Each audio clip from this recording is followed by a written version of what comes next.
I never thought I'd be thanking my sister for stealing my fiancé. But life has a strange way of working out. When that wedding invitation arrived with both their names embossed in gold, I wanted to burn it. Instead, I RSVP'd yes and found the perfect date. At the reception, when my sister grabbed the microphone and announced, "She's the one he settled for first," I never expected what happened next. My date stood up, champagne in hand, and changed everything. Before I tell you how this whole disaster turned into the best thing that ever happened to me, let me know where you're watching from the comments. If you've ever dealt with family betrayal or found love after heartbreak, this story is for you. Hit that like button and subscribe because, trust me, the revenge in this story is sweeter than wedding cake. My name is Paige Williams, and 6 months ago, I had what anyone would call a perfect life. At 29, I was a senior marketing executive at one of Chicago's top firms, living in a beautiful downtown apartment with my fiancé of 1 year, Cameron Hayes. We'd been together for 5 years before he proposed, and I still remember every detail of that day. It was sunset at Lake Michigan. Cameron had arranged a private picnic on the beach, complete with fairy lights strung between portable poles stuck in the sand. He'd prepared all my favorite foods and brought a bottle of the champagne we'd shared on our first date. When he got down on one knee, the last rays of sunlight caught the diamond ring, sending prisms dancing across his nervous face. "Paige," he'd said, voice trembling slightly, "you make ordinary moments extraordinary. I want a lifetime of those moments with you. Will you marry me?" I'd said yes through tears, and we'd spent the evening planning our future between kisses and champagne. That memory used to be my happy place. Now it felt like watching a movie about strangers. My younger sister Vanessa and I had always been close, despite our competitive relationship. Growing up, she was the pretty one with effortless charm, while I was the responsible achiever. We balanced each other out, or so I thought. Our parents, Linda and Robert, had raised us to be supportive of each other, though they sometimes unintentionally fueled our rivalry by comparing us. "Vanessa has your artistic talent, Linda," our father would say, "but Paige has my business sense." I never worried about competition when it came to men. Vanessa and I had completely different types. At least, that's what I believed until I returned early from a business trip to New York, hoping to surprise Cameron. I still had my key to his apartment, of course. We'd been planning to move in together after the wedding, but still kept our separate places. When I opened the door, the apartment was empty, but Cameron's phone sat on the coffee table, buzzing with incoming messages. I wasn't a snooping type, but something made me look. The preview messages on the screen made my stomach drop. "Miss you already. Last night was amazing. Can't wait to tell everyone about us. Asterisk." The sender? Vanessa Redheart. I sat there, phone in hand, for what felt like hours. When Cameron finally returned with coffee and bagels, his face went from shock to guilt in seconds. "You're home early," he said, setting down the breakfast bag with shaking hands.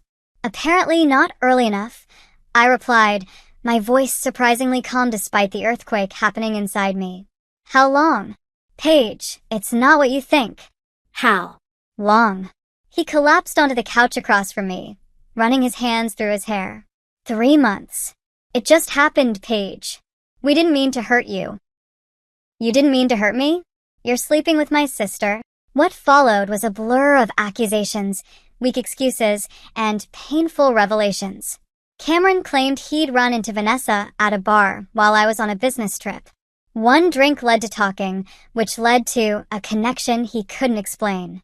The betrayal cut deeper with each detail. "I was going to tell you," he insisted. "I just didn't know how." "Were you going to tell me before or after our wedding?"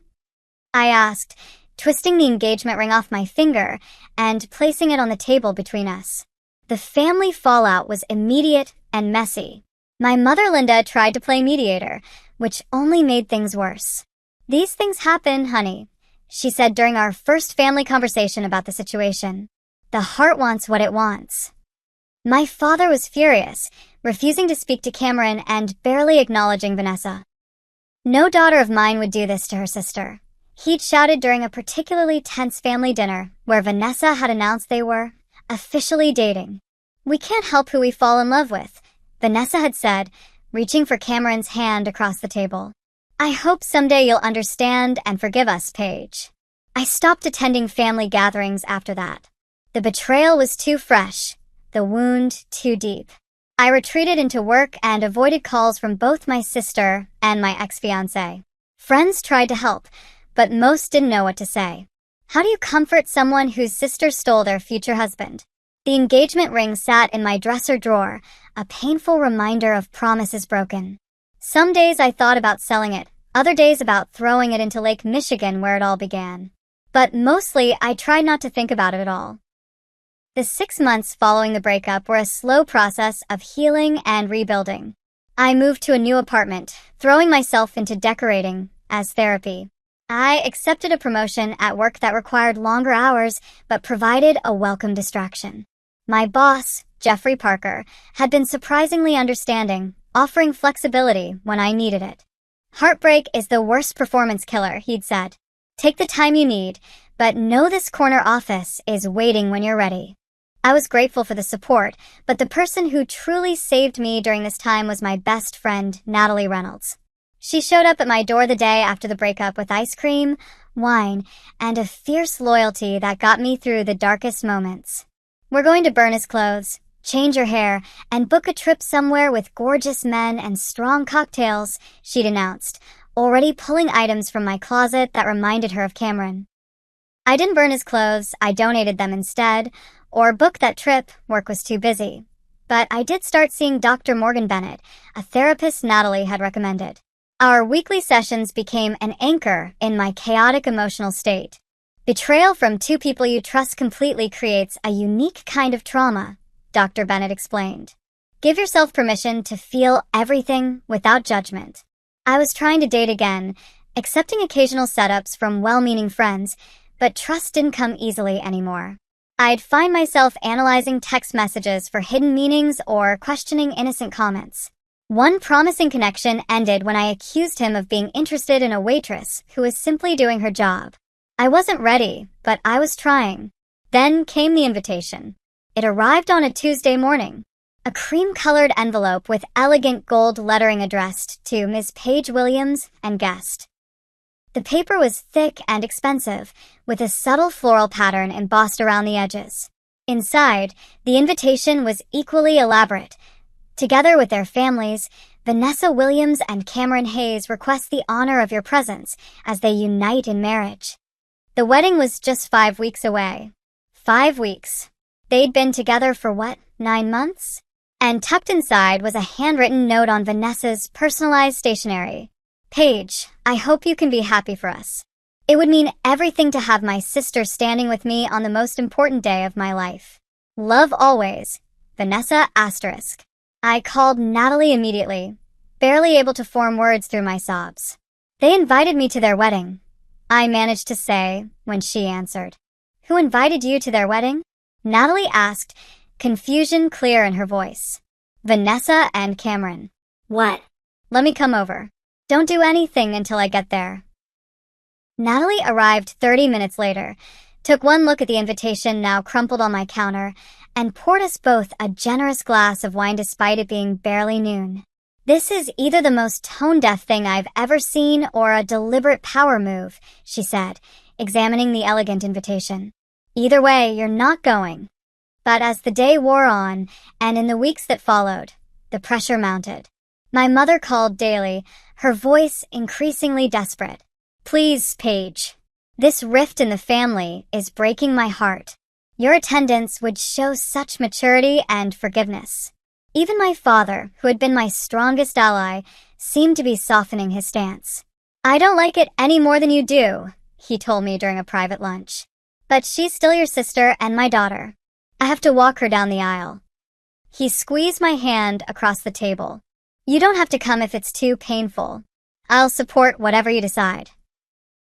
But my cousin Diana's call was the tipping point. Always the family gossip. She couldn't wait to tell me what everyone was saying. The whole family is talking about whether you'll show up, she said with barely concealed excitement. Aunt Carol is convinced you'll make a scene, but Uncle Phil bet $50 you won't even attend because you're still heartbroken. That's when I made my decision. I wouldn't give them the satisfaction of thinking I was still devastated. I wouldn't be the bitter ex who couldn't face seeing her former fiancé happy. I'd go to the wedding, head held high, showing everyone that Paige Williams had moved on. The problem was I hadn't. Not really. Natalie was horrified when I told her my decision to attend the wedding. "Have you lost your mind?" she demanded, pacing around my living room. "This is masochism, not maturity. I need to do this," I insisted. "I need to show them all that I'm fine." Natalie stopped pacing and fixed me with a look.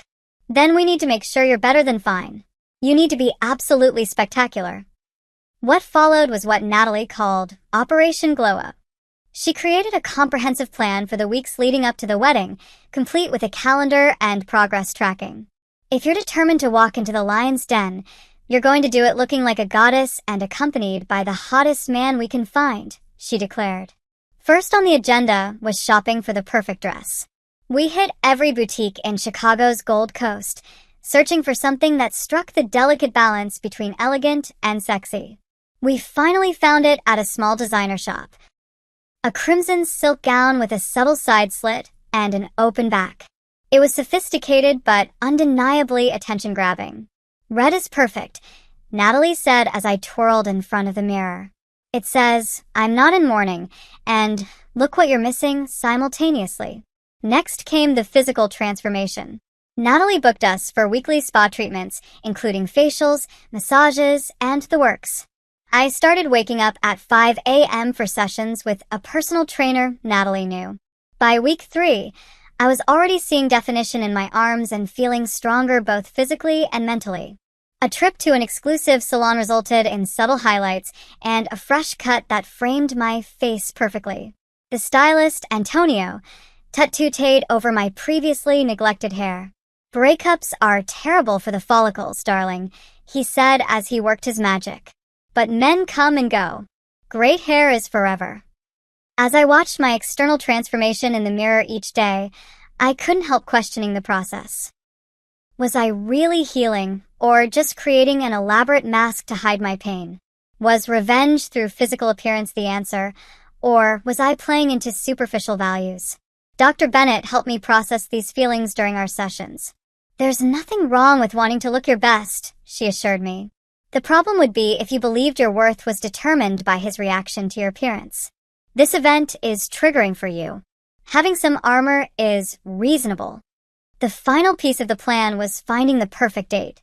Natalie suggested everyone from her cousin's roommate to a model she'd worked with on a marketing campaign. I vetoed them all. If I was going to bring someone, it needed to be authentic.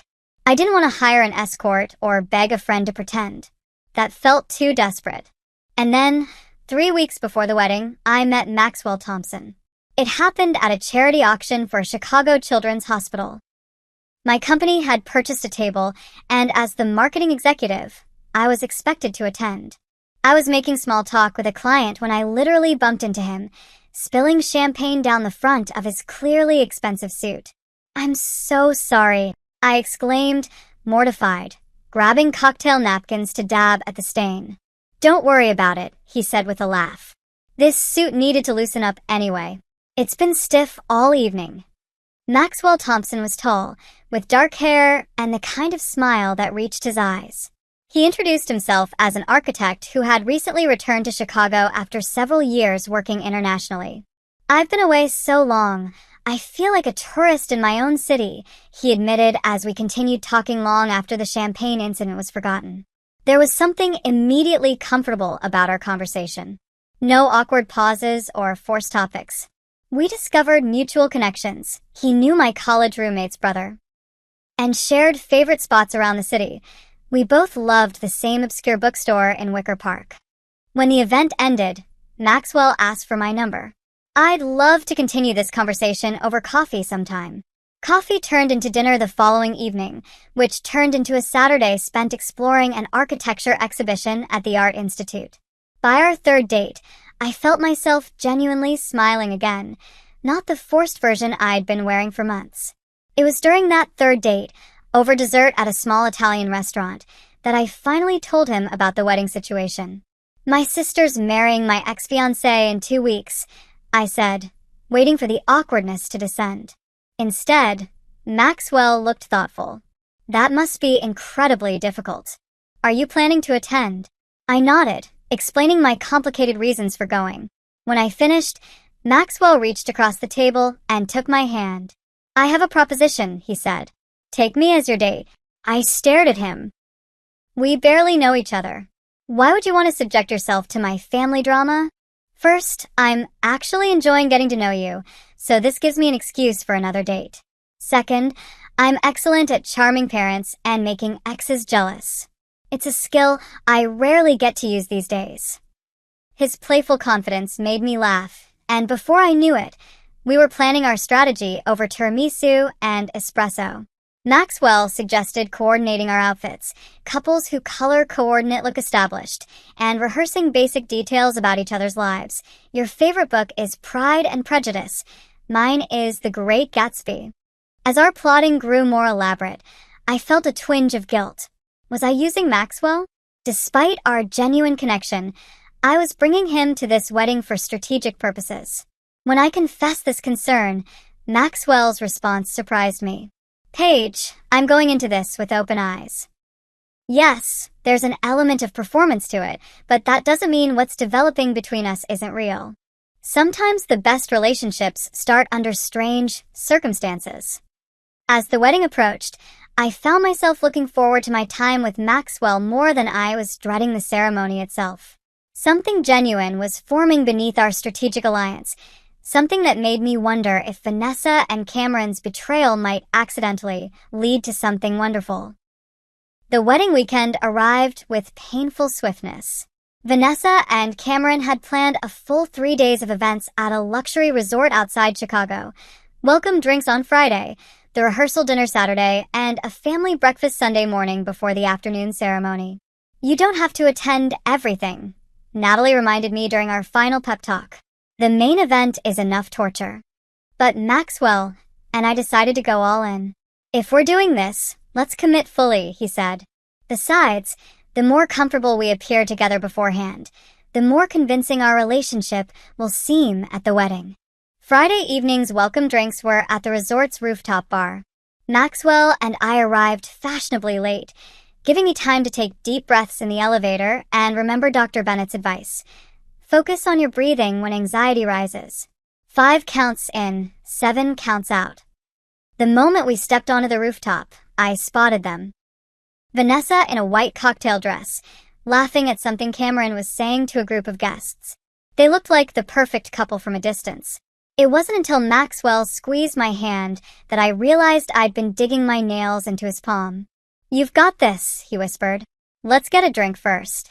We made it halfway to the bar before my mother spotted us and rushed over, arms outstretched.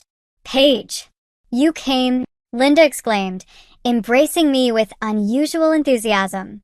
She pulled back to examine Maxwell with undisguised curiosity. And who is this? Mom, this is Maxwell Thompson. Maxwell, my mother, Linda Williams.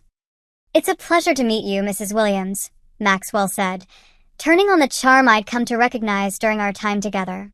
Paige speaks so highly of you. My mother practically glowed under his attention. Please call me Linda. How did you two meet? Paige hasn't mentioned anyone new. As Maxwell launched into our champagne spill story, making it sound far more charming than my clumsy reality, I caught sight of Cameron watching us from across the terrace. Our eyes met briefly before he looked away, leaning down to whisper something to Vanessa. She turned immediately, her expression cycling from surprise to assessment to forced cheerfulness as she headed our way. Paige, you made it, she exclaimed, air kissing near my cheek. And with a friend. How lovely. Maxwell Thompson, he introduced himself, extending his hand. I'm Paige's boyfriend. Congratulations on your engagement. Boyfriend.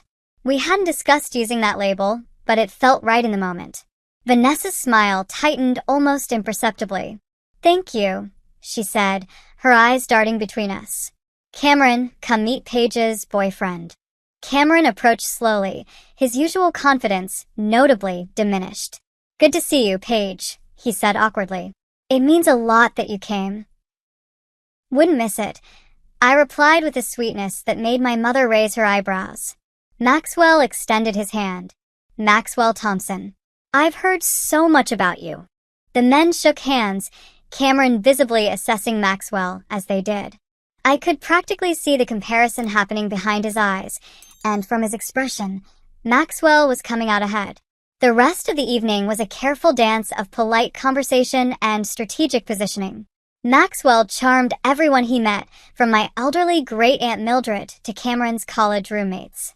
I caught Cameron watching us several times, particularly when Maxwell made me laugh or placed his hand casually on the small of my back. By the time we returned to our separate hotel rooms, we weren't actually at that stage yet, despite the boyfriend label. I was emotionally exhausted but surprisingly triumphant. That went better than expected, I told Maxwell as he walked me to my door. You were amazing, he said. But tomorrow will be more intense. The rehearsal dinner is smaller, more intimate. He was right. Saturday's rehearsal dinner brought the core wedding party together in the resort's private dining room. I wasn't in the wedding party, of course, but as immediate family, I was expected to attend. The seating arrangement placed Maxwell and me directly across from Cameron's parents, who had always adored me. Paige, darling, Cameron's mother Margaret embraced me warmly. You look wonderful. We've missed you so much. Her husband Gerald nodded in agreement. The house isn't the same without your Sunday visits. He glanced toward Vanessa, who was busy directing the catering staff. Some things change too quickly for an old man like me. Their obvious preference for me over Vanessa created a palpable tension that only increased when the speeches began. Traditional rehearsal dinner toasts became an exercise in careful omission, with no one quite knowing how to reference the couple's beginning without mentioning the uncomfortable truth. Cameron's best man, Trevor, eventually saved the situation with humor. I've known Cameron since college, and he's always been the most decisive guy I know, except when it comes to the restaurant menu or, apparently, the Williams family. The awkward laughter that followed broke some of the tension, but I noticed Cameron's forced smile and the way Vanessa's hand tightened around her champagne glass. Something wasn't quite right between them. This became even more apparent during Sunday morning's family breakfast. Maxwell and I were sharing a table with my father when Cameron's parents joined us, pointedly choosing our table over the one where Vanessa sat with her bridesmaids. How's work, Paige? Gerald asked. Still killing it in marketing? As I updated them on my recent promotion, I caught my father watching me with a mixture of pride and sadness. When the others went to the buffet for seconds, he leaned in close. I want you to know how proud I am of you, Pumpkin, he said, using his childhood nickname for me. The way you're handling all this, it shows remarkable strength. Thanks, Dad, I said, unexpectedly moved. It means a lot. I'm still disappointed in Vanessa, he admitted quietly. I'm trying to support her because she's my daughter, but what she did, it's not how we raised you girls. I know, Dad. His eyes moved to Maxwell, who was chatting animatedly with my cousin across the room. This new fellow seems like a good man. Much better fit for you than Cameron ever was, if you ask me. Before I could respond, Cameron approached our table, looking uncharacteristically nervous. Mr. Williams, he said, nodding to my father, who returned the greeting with minimal warmth. Paige, could I talk to you for a minute? Privately? My father tensed, but I placed a reassuring hand on his arm. It's fine, Dad. I followed Cameron to a quiet corner of the terrace, maintaining a careful distance between us. What is it, Cameron? He ran a hand through his hair, a familiar nervous gesture. I just wanted to make sure you're okay. With all of this, I'm fine, I said, more coldly than I intended. Maxwell and I are having a lovely weekend. Yeah, he seems great. Cameron's tone suggested the opposite. How long have you been together? Does it matter? No, I guess not. He looked toward Vanessa, who was watching us intently from across the room. I just want you to be happy, Paige. You deserve that. Something in his voice made me really look at him for the first time.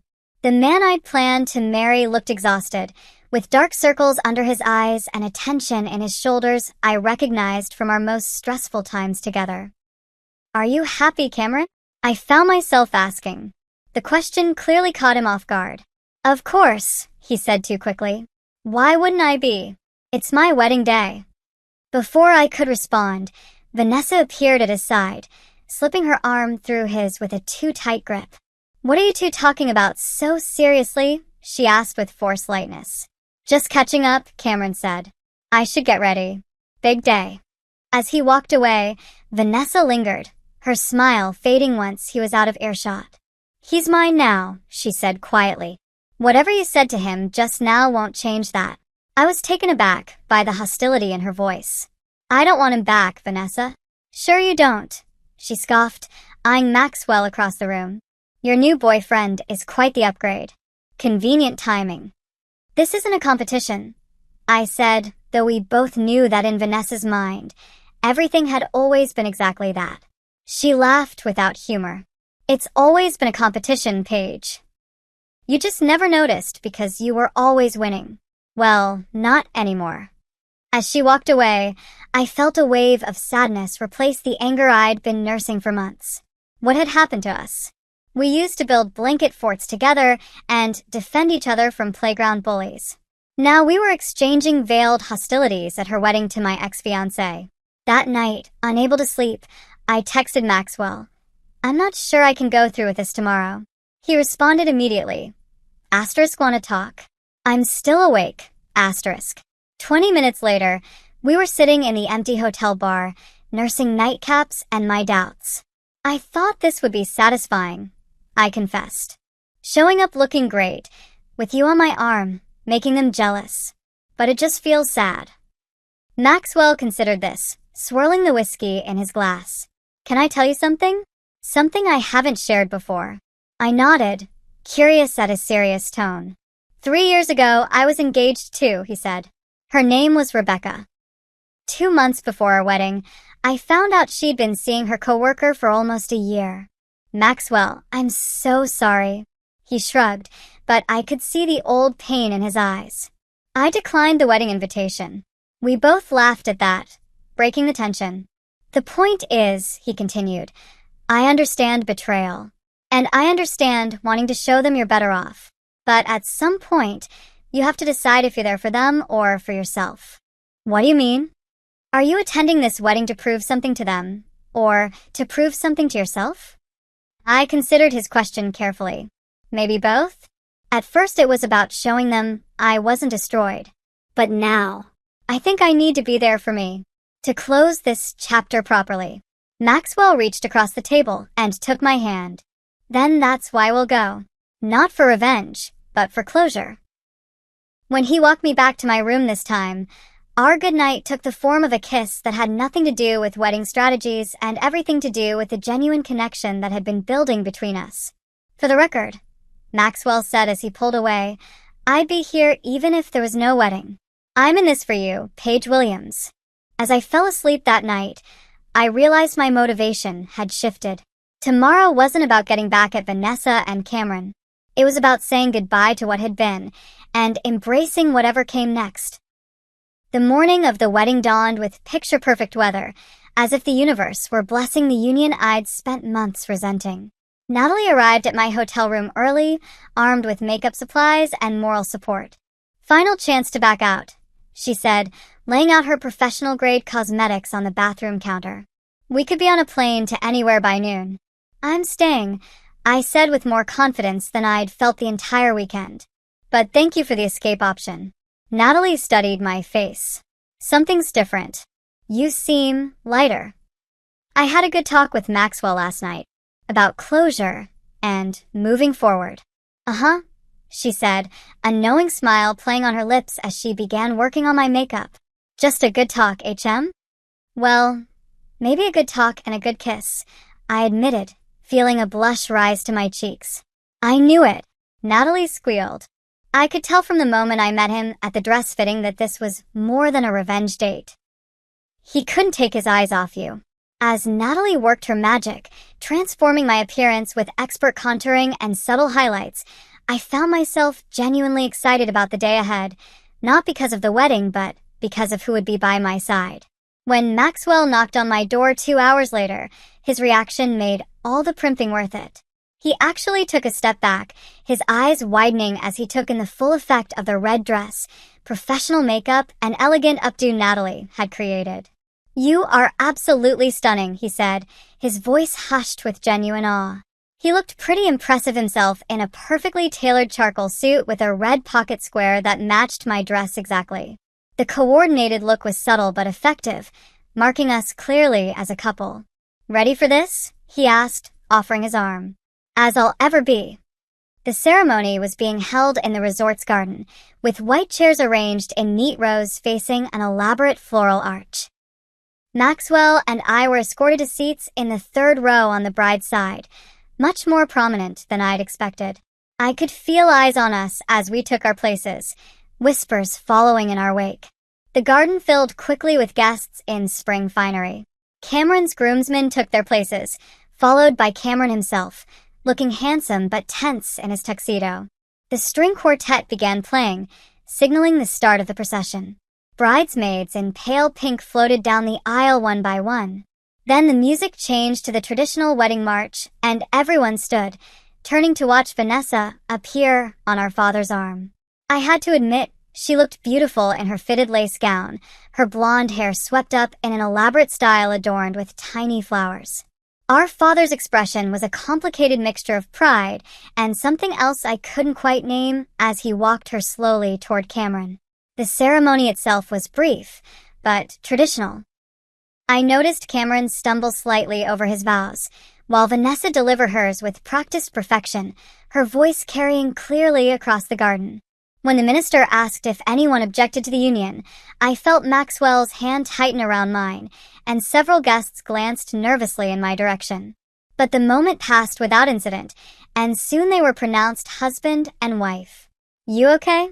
Maxwell whispered as we watched them walk back down the aisle together. "Surprisingly, yes," I replied, realizing it was true. The knot of anger and hurt that had lived in my chest for months had loosened, not completely gone but significantly diminished. The cocktail hour that followed on the terrace was my first real test. Without the structure of the ceremony, guests were free to approach and comment. My mother's friends descended first, their curiosity thinly veiled as concern. "Such a brave face you're putting on, dear," said my mother's best friend Carol, patting my arm condescendingly. "Not brave at all," I replied smoothly. "Just genuinely happy to be here with Maxwell." Maxwell excelled at deflecting awkward comments with charm, steering conversations away from the past and toward neutral topics. His protective presence beside me made everything more bearable. The most surprising interaction came from Cameron's best friend Trevor, who sought me out while Maxwell was getting us fresh drinks. "I owe you an apology, Paige," he said, looking genuinely remorseful. "I knew about them before you did. I should have told you. It wasn't your responsibility," I said, though his admission stung. "Still, you deserved better from all of us." He glanced toward Cameron, who was posing for photos with Vanessa. For what it's worth, I'm not convinced he made the right choice. Before I could respond, I overheard Vanessa's bridesmaids nearby, their voices carrying just enough for me to catch snippets. "Can you believe she actually showed up? With that guy? Has to be hired. No way she found someone that gorgeous so quickly." Cameron keeps watching them. Vanessa's going to lose it if he doesn't stop. Maxwell returned, handing me a fresh champagne and subtly positioning himself between me and the gossiping bridesmaids. Ready to head in for dinner? They're opening the ballroom. The reception space was undeniably beautiful, with crystal chandeliers, elaborate floral centerpieces, and twinkling fairy lights draped across the ceiling. I recognized many elements from my own Pinterest wedding boards, ideas I'd shared with both Cameron and Vanessa during happier times. Maxwell and I were seated at a table with my parents, my father's sister and her husband, and, surprisingly, Cameron's parents. A strategic seating arrangement that placed me with my allies rather than among Vanessa's friends. The bride and groom made their entrance to enthusiastic applause, taking their place at the elevated head table. Throughout dinner, I noticed Cameron's gaze repeatedly drifting to our table, though he quickly looked away whenever our eyes met. After the main course, the traditional toasts began. The best man and maid of honor both gave appropriately sentimental speeches, carefully navigating around the relationship's complicated beginning. I was just starting to relax when Vanessa suddenly stood and took the microphone from the maid of honor. "I want to say something too," she announced, her voice slightly affected by the champagne she'd been drinking steadily all evening.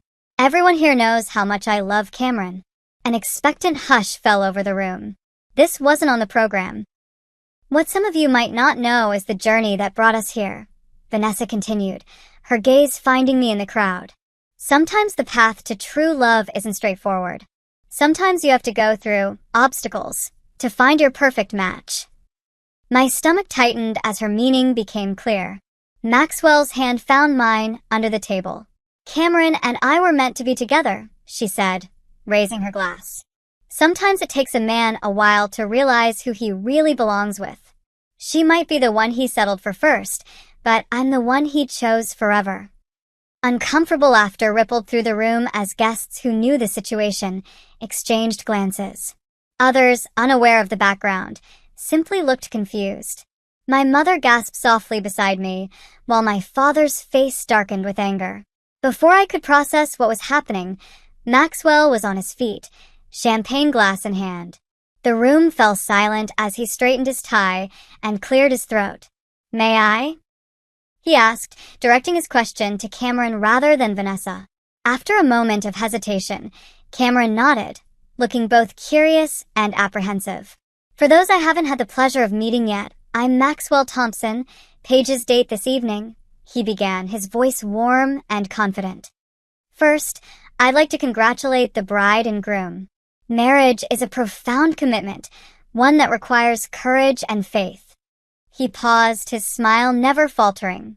"I've only known Paige for a short time, but in that time, I've discovered a woman of extraordinary grace and strength. When she told me about this wedding, I was impressed by her decision to attend, to support her sister despite their complicated history." The room was utterly silent now, all eyes on Maxwell. "What Vanessa said is true in one respect," he continued. "Sometimes we don't recognize what's truly valuable until it's gone. But I have to disagree with her conclusion." He turned to look at me, his expression softening. "From where I'm standing, I'm not Paige's consolation prize. I'm her upgrade." Someone at the back of the room whistled, breaking the tension slightly. Maxwell wasn't finished. "For those who don't know me, I recently returned to Chicago after designing the Elwood Tower in London and the Sato Museum in Tokyo. My work was just featured in Architectural Digest last month, which I'm told some of you subscribe to. Recognition dawned on many faces. Maxwell Thompson wasn't just any architect. He was one of the rising stars in international architecture, something I hadn't fully appreciated until this moment. "But more importantly," he continued, "I'm the man lucky enough to be falling in love with Paige Williams. So let's raise a glass to new beginnings and to recognizing true value when we see it."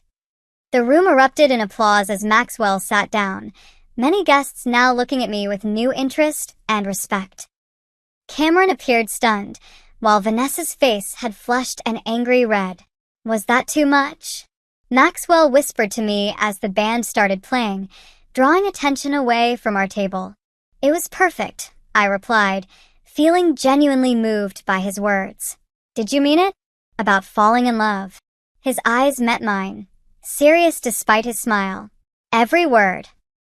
The reception continued with a first dance and cake cutting, but the atmosphere had shifted noticeably after Maxwell's speech. Guests kept approaching our table, many suddenly remembering they'd seen Maxwell's work or read the Architectural Digest feature. Several of Cameron's business associates seemed particularly eager to exchange cards with him. "You're quite the celebrity," I teased as another admirer walked away. "Hardly," Maxwell replied with a self-deprecating smile. "But architecture is a small world, and Chicago is where I started. People remember." What they also remembered, apparently, was the story of how Cameron had left me for Vanessa.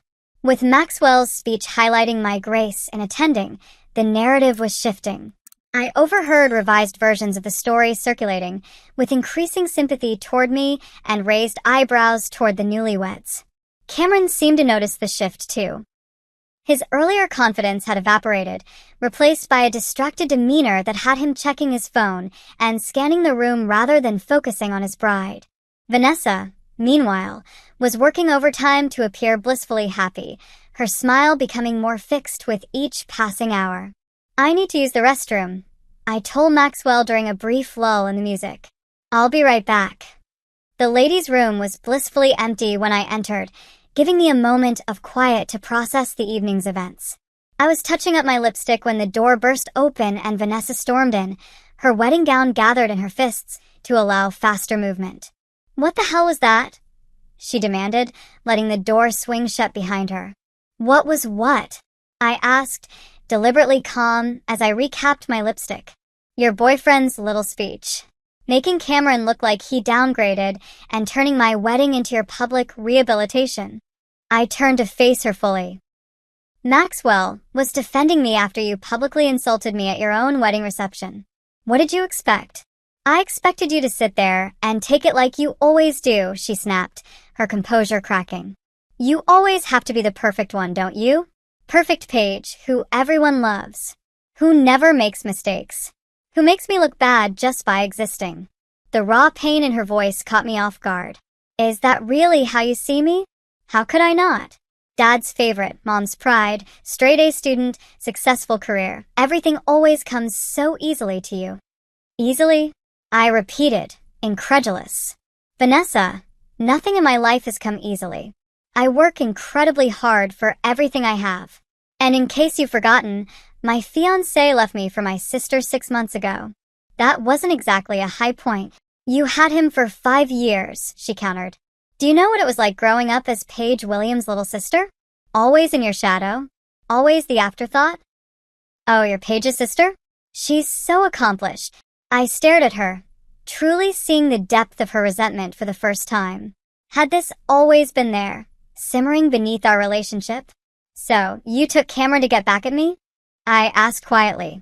Was it even about him? Vanessa's anger seemed to deflate slightly. "It wasn't like that. Not at first. He talked about you all the time, did you know that? Paige is so organized. Paige is so driven." I was sick of hearing it. Then one night he actually listened to me instead. Really saw me. She looked down at her elaborate gown, fingers twisting the delicate lace. I did fall in love with him. But yes, part of me was thrilled to finally have something you wanted. To be chosen over you for once. The honesty of her admission hung in the air between us, painful but strangely relieving. This wasn't about Cameron, not really. It was about years of perceived inequality, a competition I hadn't even known we were having. "I never saw you as less than me, Vanessa," I said finally. "Different, yes, but never less. It doesn't matter how you saw me. It matters how I felt." Her eyes filled with tears, mascara threatening to run. "And now I've ruined everything. My own wedding day, and I'm crying in the bathroom because I'm still jealous of my sister and her perfect new boyfriend." Against my better judgment, I found myself reaching for a tissue and handing it to her. "Your makeup will run." She took it with a watery laugh, still looking out for me even now. "Old habits," I said with a small shrug. We stood there in silence for a moment, years of sisterhood and rivalry suspended between us. This wasn't forgiveness, not yet, but it was something like understanding. "I should get back," Vanessa said finally. "They'll be looking for me." "Vanessa," I called as she reached the door. "I hope you and Cameron will be happy. I mean that." She paused, her back to me. "Your architect really loves you, you know. I can tell by the way he looks at you." She glanced over her shoulder. Cameron never looked at me that way. With that parting shot, equal parts concession and barb, she was gone, leaving me alone with thoughts I hadn't allowed myself to consider until now. Had Cameron ever looked at me that way? And more importantly, did I want Maxwell to keep looking at me that way? When I returned to the reception, Maxwell was deep in conversation with my father, both men laughing easily. The sight warmed something in me, a feeling of rightness I hadn't expected. "Everything okay?" Maxwell asked as I slipped back into my seat beside him. "Actually, yes," I said, realizing it was true. I think Vanessa and I just had our first honest conversation in years. Before I could elaborate, Cameron appeared at our table, his expression uncertain. Paige, could I have a word? Maxwell raised an eyebrow in question, but I nodded reassuringly. It's fine. I'll be right back. Cameron led me to a quiet corner of the terrace, the music from the reception a distant backdrop to the awkward silence between us. Your boyfriend seems like a good guy, he said finally. He is. I'm blah. You deserve that. Cameron shifted uncomfortably. Look, Paige, I know I hurt you badly. What Vanessa said in there, that's not how I see things. You were never someone I settled for. Then why did you leave? The question had burned in me for months, and suddenly I needed to know. He looked out at the dark gardens, gathering his thoughts. With you, everything was planned, structured. Our whole future mapped out. With Vanessa, it was exciting, unpredictable. I thought that's what I wanted. And now, his hesitation told me everything I needed to know. I made vows today. I'll honor them. I felt a surprising surge of pity for him. I hope you find happiness, Cameron. I really do. You too, Paige. He started to reach for my hand, then thought better of it. For what it's worth, I am sorry. For everything. As he walked away, I realized I felt nothing but relief. No lingering love, no desire to reconcile, not even much anger anymore. Just a clear certainty that this chapter of my life was finally closing. Maxwell and I left the reception shortly after, declining to stay for the bouquet toss and grand exit. As we walked away from the ballroom, his hand warm in mine, the wedding music faded behind us. That was quite an exit we made, I said as we waited for the valet to bring his car around. Everyone will be talking about it tomorrow. Let them talk, Maxwell replied, pulling me closer as the cool evening air swirled around us. All that matters is what you think. I think, I said slowly, looking up at him, that this fake date turned into something very real. It was never fake for me, he admitted, tucking a strand of hair behind my ear. From the moment you spilled champagne on my favorite suit, I was a goner. As we drove away from the resort, windows down and the warm spring air tousling our carefully styled hair, I found myself laughing with genuine joy for the first time in months. The wedding that I dreaded had somehow become the beginning of something new and unexpected.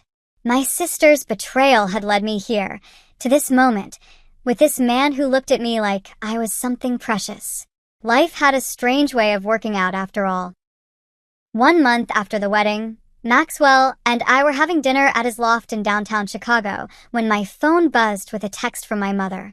Vanessa and Cameron are back from their honeymoon, I told him, reading the message. Apparently, there was some drama. Mom says they argued the entire time in Bora Bora and came back early. Maxwell passed me a glass of wine. Are you surprised? Not really, I admitted. Their relationship started with deceit. That's a shaky foundation.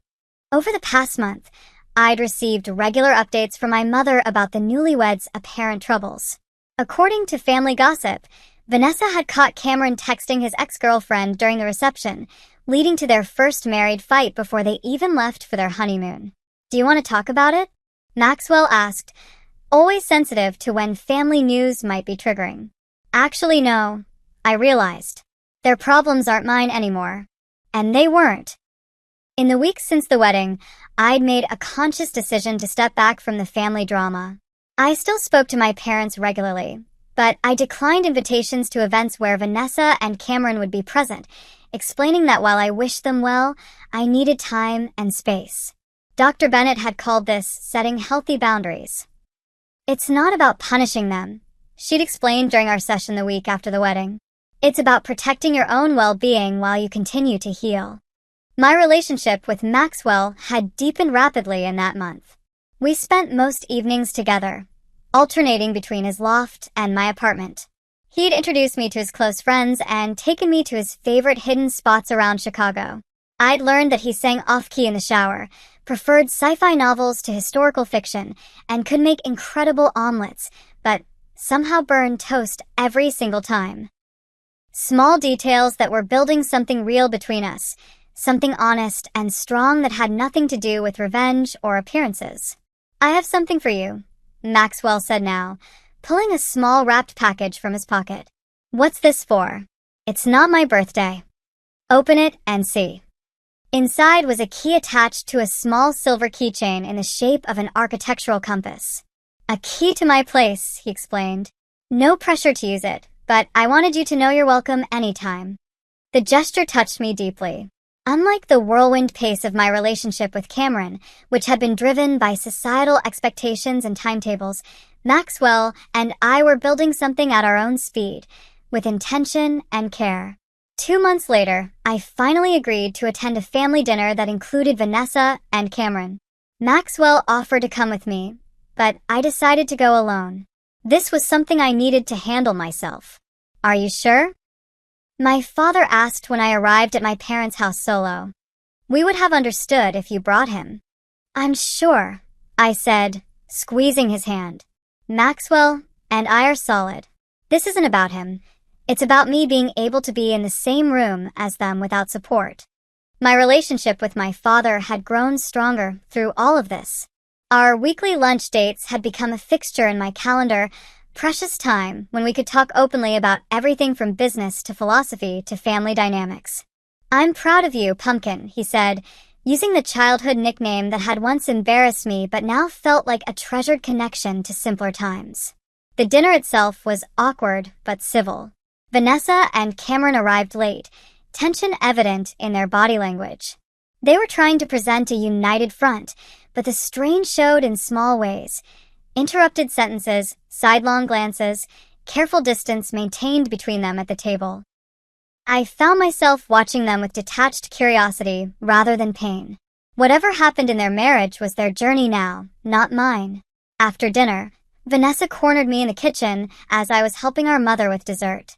"Your boyfriend didn't come," she observed, leaning against the counter while I arranged cookies on a serving plate.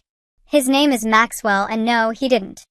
She twisted her wedding ring, a nervous habit she'd apparently developed. "Things going well with him?"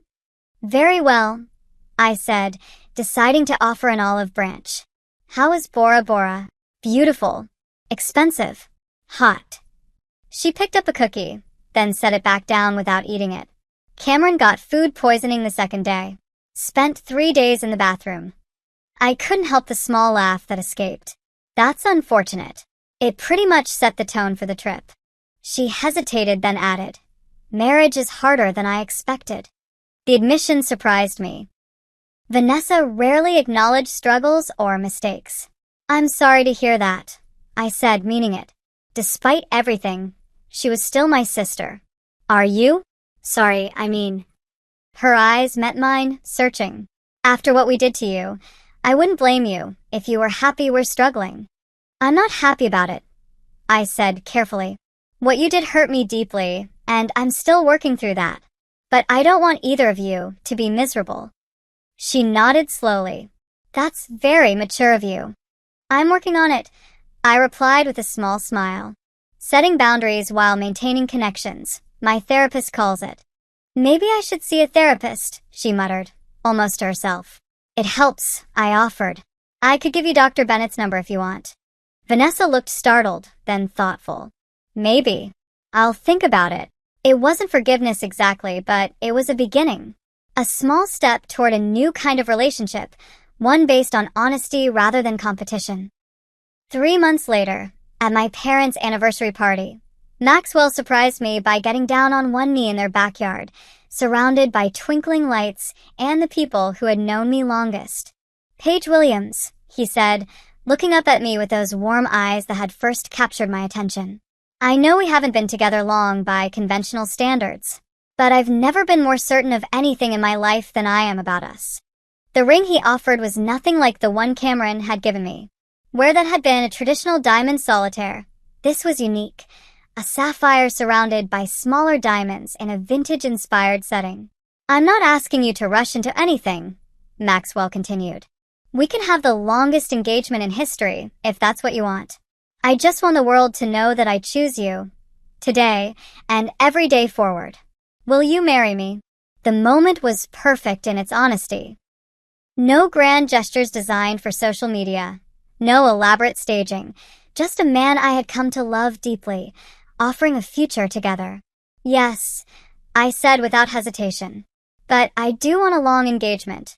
How long? He asked as he slipped the ring onto my finger. Long enough to be sure, I said. Long enough to build something real. We've already started, he replied, rising to kiss me as my family applauded around us. Later that evening, as we drove home, I reflected on the unlikely path that had brought us here. 6 months ago, I had been devastated by betrayal, convinced my life was falling apart. Now I was heading toward a future brighter than the one I'd lost. Penny for your thoughts? Maxwell asked, reaching for my hand across the console. I was just thinking about how sometimes the worst things lead to the best things, I said, watching the city lights blur past. If Vanessa hadn't sent that wedding invitation, I'd like to think we would have found each other anyway, Maxwell said. Maybe at another charity event, or through mutual friends. You think so? I know so. He squeezed my hand. Some people are meant to find each other, regardless of the path. As we planned our future together over the coming months, I came to believe he was right. The betrayal that had once seemed like the end of my world had actually been the beginning of something authentic and strong. I had learned to value myself, set healthy boundaries, and open my heart to genuine love. My sister had stolen my fiancé and sent me a wedding invitation, thinking it would be the final victory in our lifelong competition. Instead, it had become the first page of the best chapter of my life. A chapter written not in spite, competition, or revenge, but in self-discovery, growth, and love. Sometimes, it turns out, the most unexpected invitations lead to the most beautiful destinations. So if you've ever faced betrayal or heartbreak and wondered if happiness is still possible, let me assure you it is. Sometimes even greater happiness than you had before. Have you ever had something painful turn into an unexpected blessing? Share your story in the comments below. And if this journey resonated with you, please hit that like button, subscribe to hear more stories, and share with someone who might need this message today. Remember, sometimes what feels like an ending is actually just the beginning of something better. Thank you for coming along on this journey with me, and I wish you all the courage to turn your own painful chapters into beautiful new beginnings.